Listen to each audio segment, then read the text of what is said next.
Maharashtra bulletin, आपला महाराष्ट्र, आपली बातमी.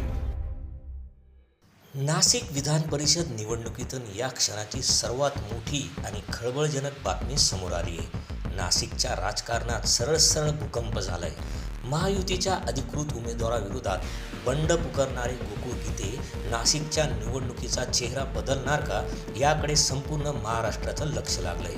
पण याच नाशिकच्या राजकारणात बाप फॅक्टरची एंट्री झाली आहे. गणेश गीते यांनी माघार घेतली आणि गोकुळ गीते यांचा नवा राजकीय अध्याय सुरू झाला आहे. महायुतीचं टेन्शन वाढवणारे गीते बंधू नेमकी काय खेळी खेळणार, यावर गेल्या काही दिवसांपासून खल सुरू होता.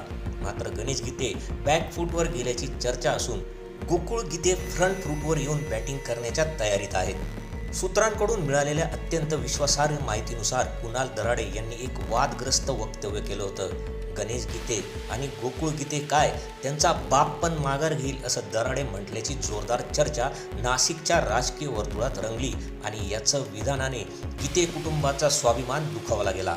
बाप काढल्यामुळे नाशिकच्या राजकारणातला हा वाद टोकाला पोहोचलाय. काय झालेलं आहे, काल कुठल्या तरी नगरसेवकाकडे कुणाल दराडेंनी असं सांगितलं की गणेश गीते आणि गोकुळ गीते काय येऊन माघार घेणार नाही, त्यांचा बाप येऊन त्या ठिकाणी माघार घेईल. आणि त्यामुळे ह्या विषयाला वेगळं वळण लागलं. मी पार्टीचा कार्यकर्ता आहे, मी पार्टीचा होतो, त्यामुळे मी पार्टीच्या आदेशाप्रमाणे 1 मिनिटात माघार या ठिकाणी देऊन टाकली. नाही, आता मी तर कोणाला सांगणार नाही, कारण आता किती कोणाला सांगितलं, आपल्याला सांगितलं युती धर्म पाळायचा आहे तर आपण युती धर्म पाळलाय.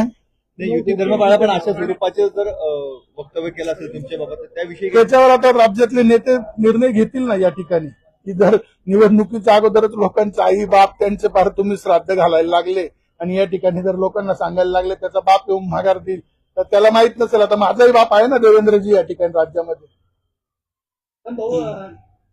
दराड्यांवर अनेक लोक नाराज आहे, नगरसेवक नाराज, अशा परिस्थितीत त्यांना उमेदवार दिली, त्यांना सगळा गृह निर्माण केला. त्यांच्यावर अख्खी दुनिया नाराज असो, आपल्याला तिच्याशी काही कर्तव्य नाही.